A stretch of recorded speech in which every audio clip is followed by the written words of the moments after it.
Hello दोस्तों, welcome to RM study. मैं KD आपको स्वागत करता हूं आपके अपनी चैनल आरएम स्टडी पे।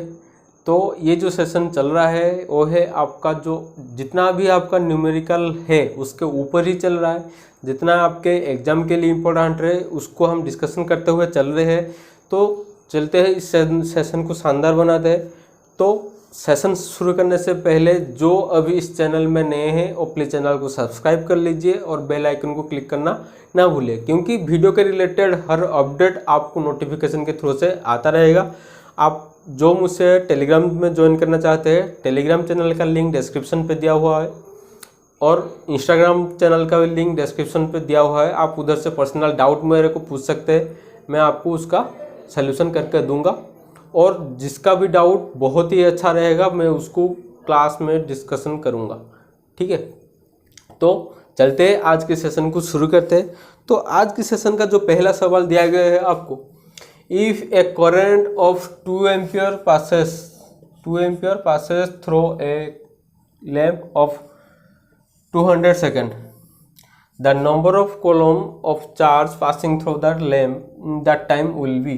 ठीक है, कितना कॉलम आप पास कर रहा है उस टाइम में, आप वही पूछा गया है आपको। तो इसका सलूशन पहले कीजिए आप, आपके पास 10 सेकंड का वक्त है।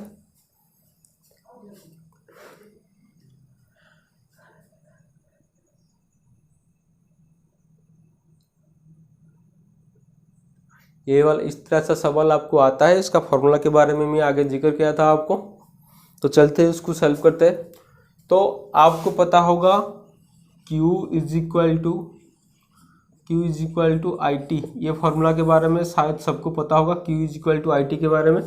ठीक है, यही फार्मूला पड़ेगा, कुछ भी ज़्यादा डिफिकल्टी नहीं आता है। बेसिक प्रॉब्लम है क्योंकि मल्टीपल चॉइस क्वेश्चन है, टाइम लिमिटेड है, ज़्यादा मतलब अंदर का प्रॉब्लम ही नहीं देता है। ठीक है, और कैलकुलेटिव भी इतना नहीं देता है, सिर्फ फार्मूला के ऊपर डिपेंड करता है जो प्रॉब्लम। आप फार्मूला को रट के जाइए, आराम से जो है वो आपका प्रॉब्लम सॉल्व हो जाएगा।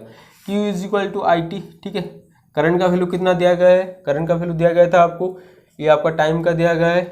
देखिए करंट का वैल्यू दिया गया है आपको 2 एम्पियर, तो 2 इज मल्टीप्लाइड बाई टाइम दिया गया है आपका 200 सेकेंड।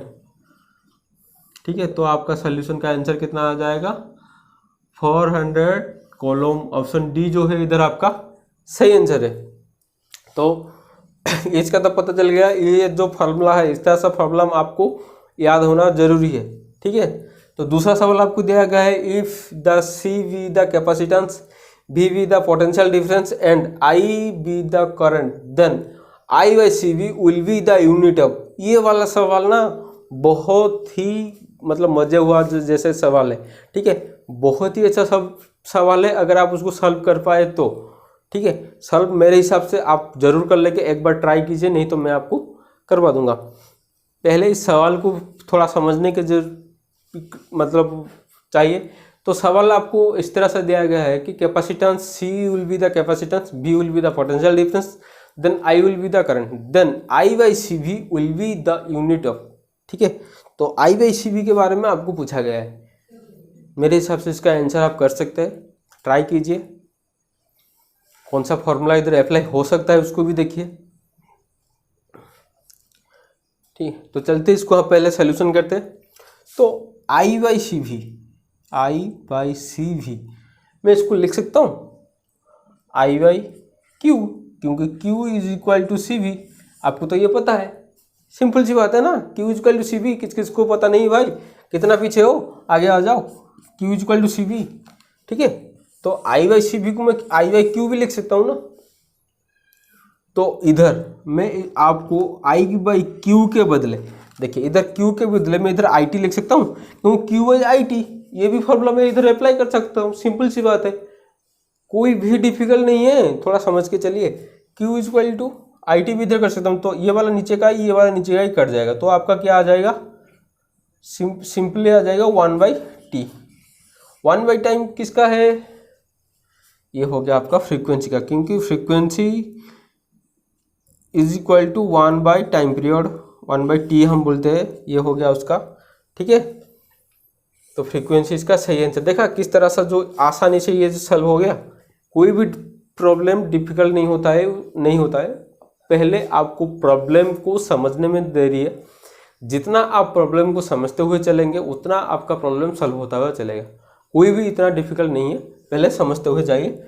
ठीक है, तो चलते हैं और एक डिस्कशन कर लेते हैं। देखिए 2 सवाल दिया गया है आपका। The capacitance C is charge through a resistance R, the time constant of the charging circuit will be. देखिए इस तरह से 2 सवाल आता है आपको, इसलिए क्वेश्चन में दिया आपको। टाइम कांस्टेंट के बारे में बहुत छोटा मोटा प्रॉब्लम गिरता है, अगर आपको टाइम कांस्टेंट के बारे में पता हो तो आप उसको आसानी से सॉल्व कर सकते हैं। जैसे कि आपको इधर बताया गया है कैपेसिटेंस का। ठीक है, तो कैपेसिटेंस सर्किट में उसका टाइम कांस्टेंट है मतलब RC। ठीक है, ये वाला आप रट लीजिए।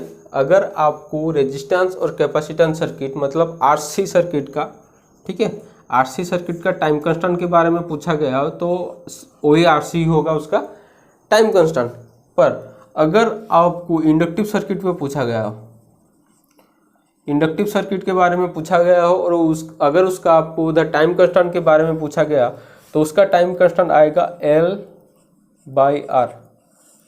ठीक है, अगर आपका इंडक्टिव सर्किट में बताया गया मतलब इंडक्टिव सर्किट मतलब RL सर्किट के बारे में बोल रहा हूँ। ठीक है, RL सर्किट में पूछा गया है अगर टाइम कांस्टेंट के बारे में तो उसका आएगा L/R। और अगर कैपेसिटी मतलब RC सर्किट में पूछा गया है उसका टाइम कांस्टेंट के बारे में तो RC है वो उसका आंसर। ठीक है, तो उधर ये वाला है RC। प्रॉब्लम किस तरह का मेन टॉपिक है, उसमें प्रॉब्लम किस तरह का गिरता है। अगर आपको टाइम कांस्टेंट वैल्यू दिया गया हो, रेजिस्टेंस का वैल्यू दिया गया हो तो कैपेसिटेंस का वैल्यू आप निकाल सकते हैं। चाहे आप रेजिस्टेंस का वैल्यू और कैपेसिटेंस का वैल्यू गिवन हो, पूछा गया है टाइम कांस्टेंट के बारे में तो आप उसको निकाल सकते हैं। कोई भी तकलीफ नहीं है, बहुत छोटा मोटा प्रॉब्लम गिरता है उसके ऊपर में। तो इस तरह का जो है ये वाला क्वेश्चन आपका सॉल्व हो जाएगा। पर ये वाला जो वैल्यू पता होना चाहिए, RC सर्किट का टाइम कांस्टेंट होगा RC और RL सर्किट का टाइम कांस्टेंट होगा L/R।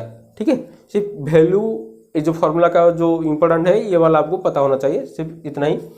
तो दूसरा जो दिया गया है आपका, a 5 degree Celsius rise in temperature is observed in a conductor by passing a current.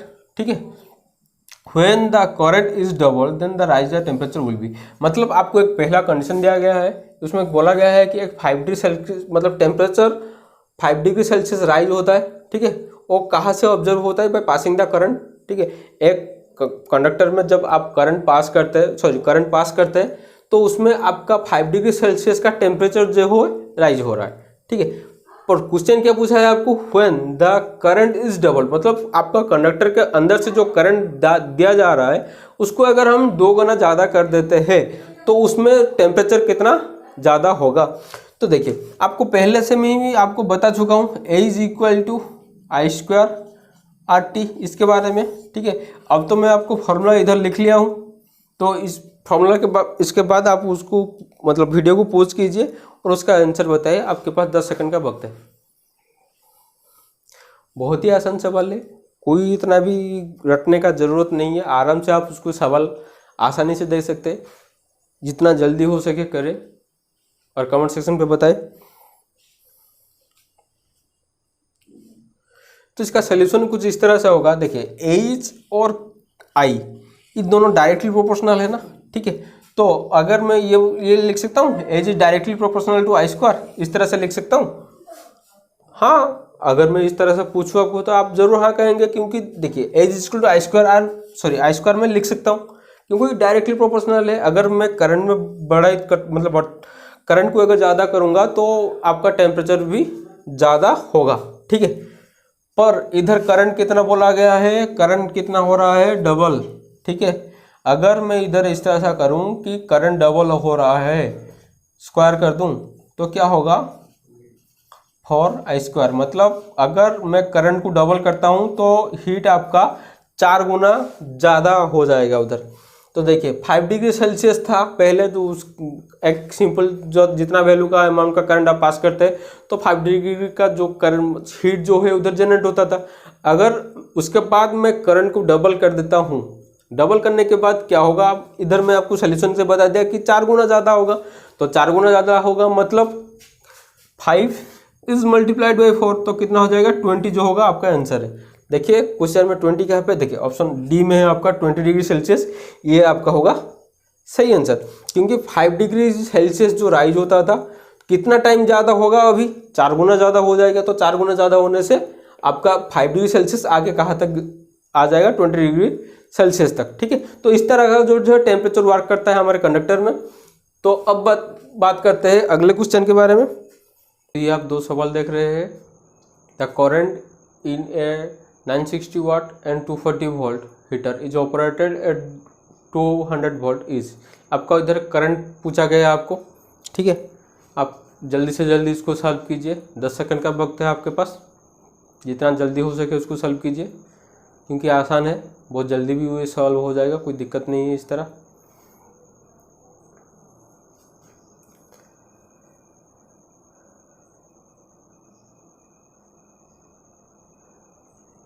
जितना भी मैं आपको फॉर्मूला बताया हूँ इसके ऊपर ही ये वाला सवाल जो है सॉल्व हो सकता है। तो चलते हैं इसको पहले डिस्कशन कर लेते हैं।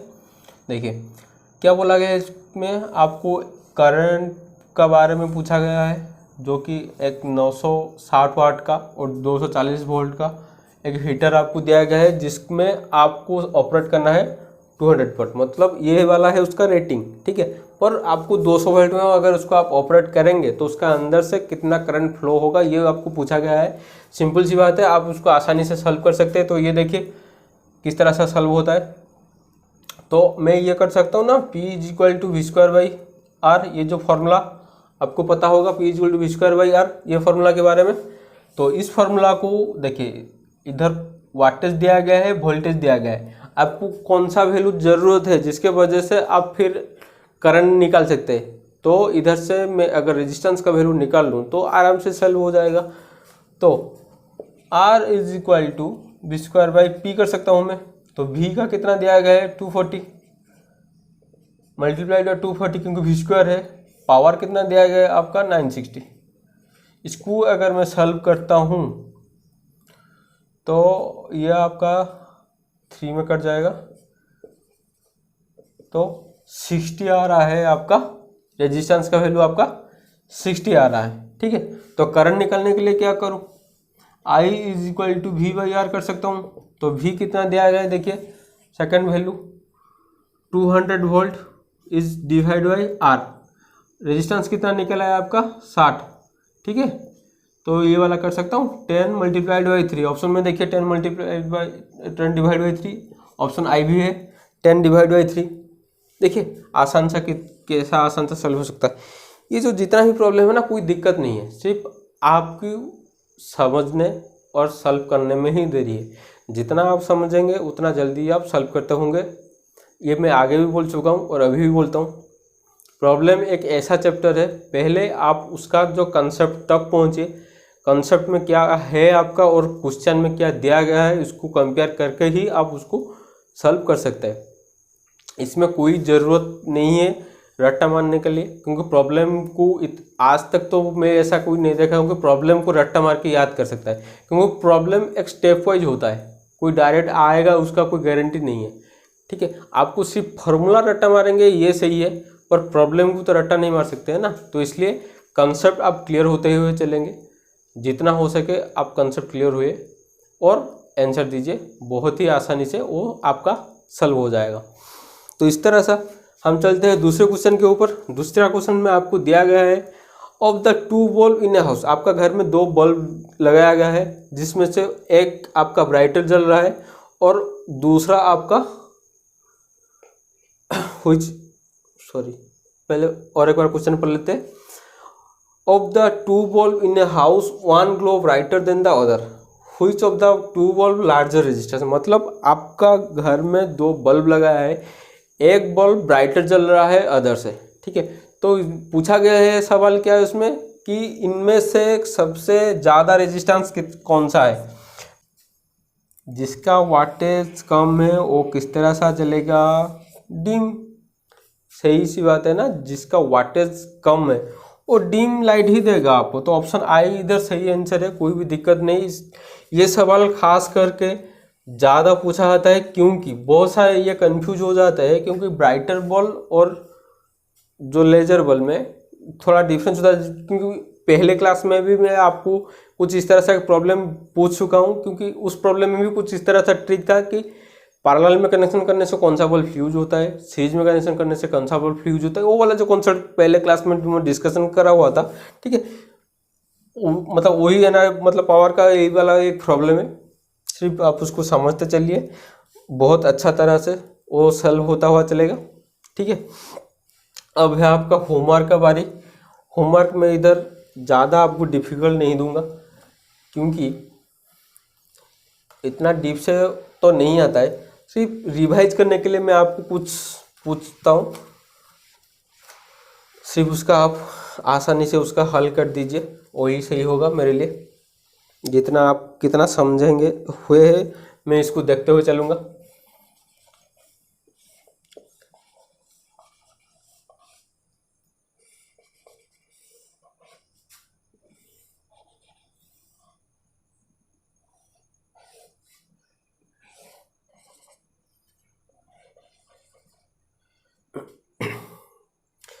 ये है 6 ओम, ये है 6 ओम, ये है 3 ओम, ये है 3 ओम, ये है 3 ओम। ठीक है, एक्रोस में आपका वोल्टेज का जो सप्लाई दिया जा रहा है वो है आपका 240 वोल्ट का एक सप्लाई दिया जा रहा है। इस सर्किट में आपको करंट का वैल्यू कितना निकालना है। ठीक है, वोल्टेज एट 3 ओम, मतलब R1 ये लिख लेता हूँ तो आज बहुत अच्छा होगा। ये R1, R2, R3, R4, R5। ठीक है, तो V8 R1, मतलब R1 के एक्रोस में कितना आपका वोल्टेज ड्रॉप होगा, आपको उसको निकालना है। ठीक है, और करंट एट R5 में आपका कितना करंट फ्लो होगा, आप उसको सॉल्यूशन करना है, और टोटल रेजिस्टेंस RT का वैल्यू कितना निकालना है। ठीक है, ये रहा है आपका होमवर्क, तो आप उसको सॉल्यूशन करके मेरे कमेंट सेक्शन पर डाल दीजिए, और अगर कोई डाउट रह गया हो आप प्लीज़ कमेंट सेक्शन पे बता दीजिए, और किस तरह का आपको चाहिए वो भी आप आपको कमेंट सेक्शन पे बता दीजिए। फिलहाल ये वाला सेशन यहीं पे मेरे को रखना पड़ेगा, क्योंकि ज़्यादा लंबाई करने के लिए मैं सोच के आया था, 2-3 क्वेश्चन और डिस्कशन करने वाला था, पर क्या करूं, बैटरी थोड़ा लो है कैमरा का, तो इसलिए ये वाला सेशन यही रखना पड़ रहा है। तो ये वाला सवाल आप सॉल्यूशन करके मेरे को कमेंट सेक्शन पे बता दीजिए। आज का सेशन यही ख़त्म करता हूँ। जय जगन्नाथ।